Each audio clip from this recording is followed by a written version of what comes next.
आयोजन जो है कि हर साल की भांति इस साल भी हम करते जा रहे थे विश्वकर्मा मिलन समारोह एवं प्रतिभा सम्मान समारोह। जो भी अपने समाज में बच्चों जो सरकारी जॉब में आते हैं, किसी भी तरह का जॉब में, तो उनको हम लोग सम्मानित करते हैं। और जो बड़े बड़े अधिकारी हैं या फिर समाज सेवी हैं, वो सभी लोग को हम लोग एक मान सम्मान देते हैं, उनको हौसला बढ़े ना समाज के प्रति। और दूसरा है कि हमारा जो विश्वकर्मा विवाह मंडप जो चल रही है, मैरिज ब्यूरो निःशुल्क है। उस मैरिज ब्यूरो के अंतर्गत जो भी अगर बच्चा बच्ची हैं शादी विवाह के लिए संपर्क इससे करते हैं। हम लोग का समाज को और भी बच्चे को देख करके हौसला बढ़े कि उन लोग भी इस तरह से मैंने देखने के बाद लगे अंदर से कि भाई हम भी कल के डेट में पढ़ लिख करके कुछ बनेंगे तो हमारा भी लोग सम्मानित करेंगे। एक IAS IPS जो भी होते हैं उन लोग सम्मानित करेंगे। विश्वकर्मा मिलन समारोह एवं प्रतिभा सम्मान समारोह का आयोजन जो आगामी 14 या 21 दिसंबर 2025 को आयोजित किया जाएगा, इसकी तैयारी बैठक चली आज।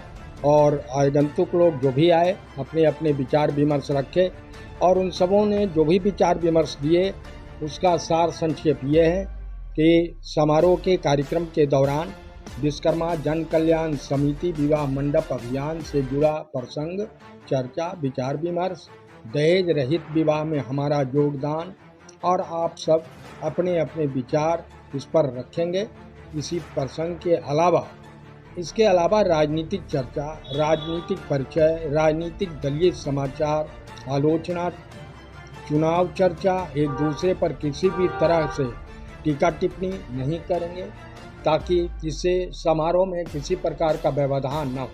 ये पूरी तरीके से सामाजिक कार्यक्रम है और इसमें समाज की सहभागिता है और समाज के लिए ये कार्यक्रम का आयोजन प्रतिवर्ष किया जाता है। आज की बैठक बहुत बढ़िया रहा और सभी जितने भी आगंतुक आए सब अपने अपने विचार रखे। विश्वकर्मा मिलन समारोह की तैयारी के लिए आगामी बैठक जल्द बुलाई जाएगी ताकि शेष कार्यक्रम को अंतिम रूप दिया जा सके। आज की बैठक ये है कि विश्वकर्मा जन कल्याण समिति के अध्यक्ष जो हैं हमेशा से समाज कल्याण पे काम करते हैं, जैसे शिक्षा से हो या फिर बच्ची की शादी भी, वो सामूहिक विवाह भी करवाते रहे हैं। आज उसी के लिए हम सबको यहाँ इकट्ठा किया गया है कि उस चीज़ों को फिर से दोहराया जाए। कुछ कोरोना काल में शायद जो सामूहिक शादी होती थी वो रह गई थी, उनको फिर से किया जाए। हॉस्टल भी चलाते हैं और हमारे समाज के बच्चियों को बहुत सहयोग करते हैं जो कि शायद वो आर्थिक स्थिति में कुछ नहीं कर पाती हैं, जैसे रहना होता है, खाना पीना, पढ़ाई में। तो बबलू जी एक बहुत अच्छा ही काम करते हैं, तो वैसे बच्चों को सहयोग भी दे रहे हैं और चूँकि सामूहिक शादी में भी उनका साथ करवाते हैं, साथ क्या देते वो करवाते हैं। तो ऐसे समझिए कि समाज कल्याण का काम करते हैं, उसमें हम सब भी सहभागी बना के काम करा रहे हैं। उसके लिए उनको जन कल्याण समिति है जो विवाह का मंडप का भी काम होता है, जो लड़का लड़की को भी यहाँ बहुत सी सुविधा दिया जाता है, जिसमें पढ़ाई लिखाई और जो भी लड़का या लड़की हो जो IAS बन जाते हैं या कुछ अच्छा प्रोग्राम पर चले जाते हैं तो उनको मेडल भी दे के प्रोत्साहित किया जाता है, इससे कि अपने समाज विश्वकर्मा समाज को, बाल बच्चों को अच्छा लगे कि मैंने भाई इतना मेहनत के साथ किए, तो स्टेज पर बुला के उनको सम्मानित भी किया जाता है। ये अध्यक्ष इनमें है बबलू जी। चिंता थी कि शिक्षा को लेकर के हमारा जो समाज जो है बहुत ज़्यादा समृद्ध भी नहीं है और शैक्षणिक स्तर भी उनका काफ़ी अच्छा नहीं है। और ख़ास करके जब हम बच्चियों की और लड़कियों की पढ़ाई की बात करते हैं तो इस मामले में हम और भी थोड़ा पीछे हैं। तो अभी हम लोग जो आपस में बातचीत करके ये हम लोग इसके लिए थोड़ा गंभीर हैं कि हम अपनी बच्चियों को जो है कि शिक्षा से ज़्यादा जोड़े ताकि उनको आत्मनिर्भर बनाए। सिर्फ उनका मतलब हमारे तक अभी तक हमारी समाज की जो बच्चियां हैं अभी तक उद्देश्य रहा है कि भाई बच्चियां बड़ी होंगी उनका शादी करना है, दहेज की कहाँ से जुटान करना है। तो इस सब चीज़ों से बाहर निकल के जो है हम कहीं ना कहीं फोकस करें कि हम अभी बच्चियों को हमको पढ़ाना है। इस दिशा में हम जो है कि स्वागत करते हैं बबलू विश्वकर्मा जी जैसे लोगों का, ताकि जो लोग समाज के अंदर बहुत सक्षम नहीं, अगर उनके साथ कहीं मजबूरी है, कहीं से वो कमज़ोर है, आर्थिक रूप से बच्चों को पढ़ाने में सक्षम नहीं है, तो ये व्यक्तिगत स्तर पर प्रयास कर रहे हैं और वैसे बच्चों को सुविधा प्रदान कर रहे हैं अपने हॉस्टल में, है ना।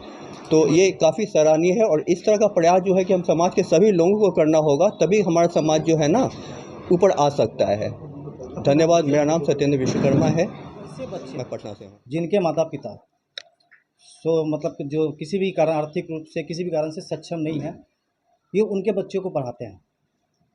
वैसे माता पिता जिनके माँ बाप अपने बेटी का शादी तो चाहते हैं कि बहुत धूमधाम से अच्छी तरह से करें, जो नहीं कर पाते हैं, वैसे बच्चे को ये सामूहिक मंडप लगा के विवाह करवाते हैं।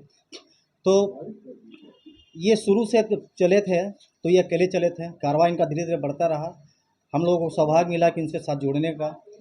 आज ये बजरंग यहाँ बोरिंग रोड में रहते हैं, हम लोग पटना सिटी में रहते हैं। इत्तेफाकन पिछले साल हम लोगों को मौका मिला लोगों से मिलने का।